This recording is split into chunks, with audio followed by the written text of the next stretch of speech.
আসসালামু আলাইকুম। আমি স্বপ্নে আছি আপনাদের সাথে ফিনল্যান্ড থেকে। আসলে রিসেন্টলি যে আমরা একটা প্রবলেম ফেস করছি যে এটা আসলে উচ্চশিক্ষা বলেন, আসলে যারা ওয়ার্ক ভিসায় যাবেন তাদের জন্য কিন্তু আসলে আমাদের দেশে কিন্তু অনেক ভিএফএস নেই। তো সেইজন্য তাদেরকে আসলে ইন্ডিয়া যেতে হয় ভিএফএস ফেস করার জন্য। বাট রিসেন্টলি আমাদের দেশ স্বাধীন হওয়ার পর, আসলে দ্বিতীয় স্বাধীন হওয়ার পরে কিন্তু আসলে ইন্ডিয়ার ভিসা কিন্তু অফ রয়েছে। তো তার কনসিকুয়েন্স কিন্তু আসলে অনেকেরই ফিনল্যান্ডের ভিসা ইন্টারভিউ জন্য ভিসা নিতে পারছে না। শুধু ফিনল্যান্ড না, আপনার অনেক দেশের আসলে ভিসা এম্বাসি কিন্তু ইন্ডিয়াতে, তো তাদের আসলে ভিসা নিতে পারছে না। তো তার কনসিকুয়েন্স আসলে কি হবে, তাদের কি করা উচিত? কারণ অনেকের এম্বাসি ডেট রয়েছে, সেটার জন্য ভিসা পাচ্ছে না। অনেকে এম্বাসি ডেট নেওয়ারই সাহস পাচ্ছে না, যেহেতু আপনার ডেট এখন অ্যাভেলেবেল নেই। তো আসলে সব মিলিয়ে মোটামুটি একটা সবাইয়ের একটা টেনশন, সব কিছু একটা আপনার কি বলবো, একটা উদ্বিগ্ন, একটা অনিশ্চয়তা কাজ করছে। তো আসলে এই পার্সপেক্টিভে সবাই আমাকে ইমেল করছেন, মেসেজ দিচ্ছেন যে ভাই আসলে আমাদের এখন কি করা উচিত, আসলে কিভাবে আসলে এটাকে হ্যান্ডেল করা উচিত। তো সেটা নিয়ে আসলে ভাবছিলাম ভিডিও করব, কিন্তু ভাবছিলাম যে হয়তো প্রবলেমটা সলভ হয়ে যাবে, বাট দেখছি যে আসলে না, প্রবলেমটা কিন্তু সলভ হচ্ছে না। এই প্রবলেমটা আরও দূর এগিয়ে যাচ্ছে। তো আসলে এখান থেকে আমাদের আসলে এখন কি করা উচিত, যাদের সামনে ইন্টারভিউ ভিসা পাচ্ছেন না, কিংবা যারা আসলে ফিউচার আমরা ফিনল্যান্ড অ্যাপ্লাই করবো বা আদার্স কান্ট্রিগুলোতে অ্যাপ্লাই করবো, যেখানে আসলে ইন্ডিয়াতে যে আমাদের ইন্টারভিউ ফেস করতে হয়, অনেক ওয়ার্ক পারমিটের ভিসা কিন্তু আসলে ইন্ডিয়া নিতে হয়। পোল্যান্ড বলেন, ফিনল্যান্ড বলেন, আদার্স অনেকগুলো কান্ট্রি রয়েছে যাদের এম্বাসি আমাদের দেশে না থাকার কারণে কিন্তু আসলে ইন্ডিয়া যেয়ে আমাদের এম্বাসি ফেস করতে হচ্ছে। তো তারা আসলে কি করবে, তাদের এই অনিশ্চয়তাটা আসলে কি করা উচিত? তো আমি এখানে আসলে আজকে আমার ভিডিওতে আমি 3টা পয়েন্ট আলোচনা করব, যে কনসিকুয়েন্স আসলে আমাদের এখন বর্তমানে কি করা উচিত। তারপরে স্টেপগুলো আমি আর কিছু স্টেপ আলোচনা করতে চাই। প্রথমে তো আসলে আসি এখন এই রিসেন্ট সময় আসলে কি করা উচিত, এই শর্ট সময়ের মধ্যে এবং লং টার্মের জন্য আসলে কি করা উচিত। আমি বলবো যাদের আসলে ইন্টারভিউ ডেট রয়েছে, ভিসা নিতে পারছেন না, তারা সবাই যে কান্ট্রিতে আসলে যাবেন সেই কান্ট্রির এম্বাসিগুলোতে ডিরেক্টলি আপনারা মেল দেন যে ইন্ডিয়া থেকে ভিসা অফ করা হয়েছে, আপনারা ইন্ডিয়ার ভিসা নিতে পারছেন না, বোধহয় বিধায় আপনারা এম্বাসি ফেস করতে পারছেন না। কারণ একটা জিনিস খেয়াল রাখবেন, ফিনল্যান্ড সহ আরও অনেক ইউরোপীয় কান্ট্রিতে গত কয়েক বছরে কিন্তু বাঙালি স্টুডেন্ট সবচেয়ে বেশি সংখ্যায় ছিল। তো সেক্ষেত্রে কিন্তু তাদের সবচেয়ে বড় কনসার্ন কিন্তু বাঙালিদের নিয়ে। তো এতগুলো স্টুডেন্ট যদি আসলে আসতে না পারে, সেক্ষেত্রে ইউনিভার্সিটি, সেই দেশ, সেই কান্ট্রির কিন্তু একটা বড় লস হবে। তো সেই জন্য আসলে আমি বলবো যে আপনারা যদি যে কান্ট্রিতে আপনি যেতে যাচ্ছেন সেই ইউনিভার্সিটির এম্বাসি বরাবর ডিরেক্ট মেল করবেন, টোটাল সিচুয়েশনগুলো এক্সপ্লেন করে যে এখন ইন্ডিয়ান ভিসা অফ, সে কারণে আপনার যদি এম্বাসি ডেট ফিক্সড হওয়া থাকে সেক্ষেত্রে সেই ডেটগুলো মেনশন করে যে এখন আপনার করার কি আছে, আপনার ক্লাসে তো শুরু হবে, এখন আপনি অল্টারনেটিভ কি করতে পারেন, দেখেন আসলে এম্বাসিগুলো কি সলিউশন দেয়। কারণ এইভাবে সবাই যখন ইমেল করবেন সেখানে কিন্তু আপনার এম্বাসিগুলো জিনিসটাকে আরও ভালো নজরে নিবে, এবং যখন এম্বাসিতে মেল করবে সাথে সাথে আপনাদের ইউনিভার্সিটিগুলোকে অবশ্যই সিসিতে রাখবেন এবং ইন্ডিয়ান ভিএফএসকে সিসিতে রাখবেন, যেন ইন্ডিয়ান ভিএফএস জিনিসটা বুঝতে পারে। যখন তারা জিনিসটা দেখতে পারবে যে বিভিন্ন ইউনিভার্সিটি, বিভিন্ন কান্ট্রিতে যখন আপনাদের এই জিনিসটা একসাথে চলে যাবে, তারা কিন্তু তখন ভিএফএসকে প্রেশার করবে ইন্ডিয়ান এম্বাসির সাথে কথা বলে ইন্ডিয়ান ভিসা ওপেন করে দেওয়ার জন্য। First point. তো সেক্ষেত্রে আপনাদের জন্য সুবিধাটা হবে যে তারা খুব দ্রুতই আসলে ইন্ডিয়ান ভিসাটা ওপেন করে দিবে, এবং তার কনসিকুয়েন্সে কিন্তু আরও দুটো অপশন ক্রিয়েট হবে।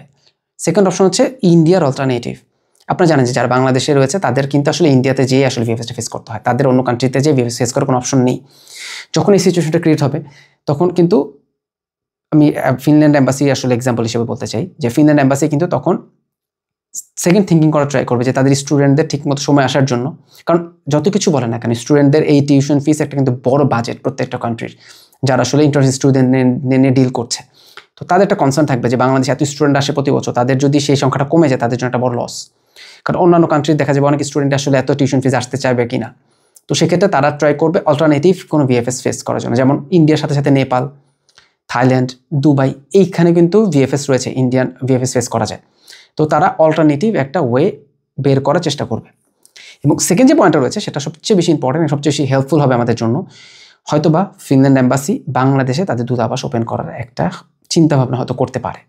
এবং আমি বলবো যে আপনারা এই সিচুয়েশনটা নিয়ে বাংলাদেশ যারা আসলে এই জিনিসটা ডিল করে তাদের সাথে একটু কমিউনিকেশন করেন, বাংলাদেশ ভিএফএসে কথা বলেন, যেন বাংলাদেশেই এই ইন্টারভিউ ব্যবস্থাটা চলে আসে। সেক্ষেত্রে কিন্তু আপনাদের ইন্ডিয়ান ভিসা, দুবাইয়ের কোনো ভিসায় আসলে কোনো প্রয়োজন হবে না।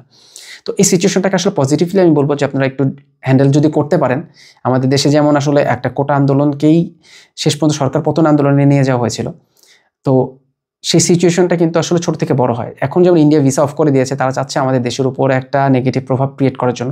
সেটাকে যদি আমরা ঠিকমতো ডিল করতে পারি, সেটা কিন্তু পরবর্তীতে ইন্ডিয়া শাটডাউন করে আমরা দেশে ভিএফএস ফেস করতে পারবো। আমাদের দেশের হাজার হাজার লক্ষ লক্ষ রেমিটেন্স কিন্তু ইন্ডিয়া যাবে না। এবং ইন্ডিয়ার বড় একটা অংশ কিন্তু বাঙালি স্টুডেন্ট, বাঙালি ট্যুরিস্ট, বাংলাদেশি মেডিকেল যারা চিকিৎসার জন্য তাদের থেকে পায়। তো যদি তারা এই জিনিসটা তারা সাফার করবে, তারা যে ভুলটা করছে সেটা তারা সাফার করবে এবং আমরা সেটা তাদের সাফার করাবো। তো সেই পার্সপেক্টিভে আমি বলবো আপনার direct immigration, university, Indian VFS, বাংলাদেশের ভিএফএস গ্লোবাল এদেরকে মেনশন করে ইমেলগুলো করতে থাকেন। তো তাদের থেকে দেখেন তারা কি ফিডব্যাক দিচ্ছে। যখন ফিনিশ এম্বাসি দেখবে যে না আসলে এই স্টুডেন্টরা প্রবলেম ফেস করছে, ইন্ডিয়ার ভিসা দিচ্ছে না, তো সেক্ষেত্রে তারা অল্টারনেটিভ বের করতে বাধ্য। একটা জিনিস মনে রাখবেন, আপনি এখন টিউশন ফিস দিয়ে দিয়েছেন, এখন আপনাকে ফিনল্যান্ডে ঢোকার দায়িত্ব ফিনল্যান্ড সরকারের। তো তারা যথাসম্ভব চেষ্টা করবে আপনাকে অপরচুনিটিস ক্রিয়েট করে দেওয়ার জন্য। তো টেম্পোরারি হয়তো বা আদার্স কান্ট্রিগুলোতে তারা ওপেন করে দিতে পারে, বাট লং টার্মে কিন্তু তারা বাংলাদেশে তাদের এম্বাসি, তাদের ভিএফএসটা করার জন্য চেষ্টা করবে, যেহেতু বাংলাদেশে এত বড় একটা মার্কেট তারা পাচ্ছে প্রতি বছর। তো আমি বলবো যারা আসলে ভিসা পাচ্ছেন না তাদের আসলে খুবই ব্যাড লাক।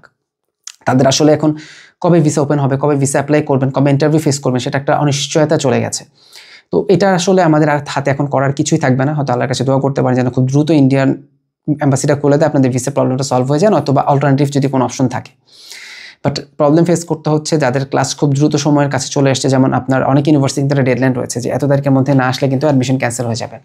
বাট আমার মনে হয় এই প্রবলেমগুলো দিয়ে যদি আপনি ইউনিভার্সিটিকে ম্যানেজ করতে মেল করতে পারেন, এম্বাসিকে মেল করতে পারেন, ইউনিভার্সিটি অবশ্যই আপনাদের সাপোর্ট করবে এবং তাদের এই সিচুয়েশন থেকে সরে আসবে। রিসেন্টলি আমি দেখলাম ইউনিভার্সিটি অফ ভাসা কিন্তু ভালো একটা ইনিশিয়েটিভ নিয়েছে। তারা যে এক ডেডলাইন ছিল সেই ডেডলাইনটা তারা উইথড্র করেছে। তারা এখন স্টুডেন্টদের জন্য আনলিমিটেড টাইম ধরে দিয়েছে যে আপনি যে কোনো সময় আসতে পারেন, আপনি অনলাইনে ক্লাস অ্যাটেন্ড করবেন এবং প্রবলেম ফেস হলে, প্রবলেমটা শেষ হয়ে গেলে তখন আপনি ইন্ডিয়াতে অ্যাপ্লাই করে ভিসা পেয়ে তখন আপনি আসবেন। একটা ফ্লেক্সিবিলিটি হয়তো চলে আসবে, কারণ নয়তোবা অনেকেই কিন্তু প্রবলেমটা ফেস করছেন যে এত তারিখের মধ্যে থাকতে হবে, নয়তোবা অ্যাডমিশন ক্যান্সেল হয়ে যাবে, এরকম লাভ হিউজ রকমের আসলে কন্ডিশনস। তো এরকম অনেক ইউনিভার্সিটি রয়েছে। তো আমি বলবো সেক্ষেত্রে আপনার প্যানিকটা না হয় ইউনিভার্সিটিগুলোকে প্রতিনিয়ত মেল দিবেন, একদিন পরপর মেল দিবেন। এই মেলগুলোতে তাদের বিরক্ত করবে না। আপনারা একটা জিনিস খেয়াল রাখবেন, ফিনল্যান্ডে কিন্তু মেলে তারা বিরক্ত হয় না, তারা জিনিসটা খুব কনসার্নলি নেয়। তো সেক্ষেত্রে আপনারা ট্রাই করবেন যেন আপনারা এই ইনফরমেশনগুলো একদিন পরপরই ইমেল করার জন্য এম্বাসিকে ইমেল করেন। যাদের ডেট চলে আসছে, ভিসা পাচ্ছেন না, তারা প্রতিদিন ইমেল করেন। তারা সেই ইমেলগুলো যদি তাদের কাছে বারবার নক করা হয়, সেক্ষেত্রে কিন্তু আপনার এই স্টেপসগুলো খুব দ্রুতই হয়তো আশা করি সলভ হয়ে যাবে। তো আজকে ভিডিওটা জাস্ট আপনাদের একটু ইনফরমেশন শেয়ার করার জন্য ছিল। পরবর্তীতে আরও যদি কোনো আপডেট আসে অবশ্যই আমি আপনাদের সাথে আপডেট নিয়ে আরও ভিডিও থাকবে, এবং আমার চ্যানেল যা সাবস্ক্রাইব করেনি অবশ্যই সাবস্ক্রাইব করে রাখবেন, কারণ প্রতিনিয়ত নতুন নতুন ভিডিও থাকছে আপনাদের জন্য। উচ্চশিক্ষার, ফিনল্যান্ড সব কান্ট্রি নিয়ে থাকবে হয়তো ইনশাল্লাহ।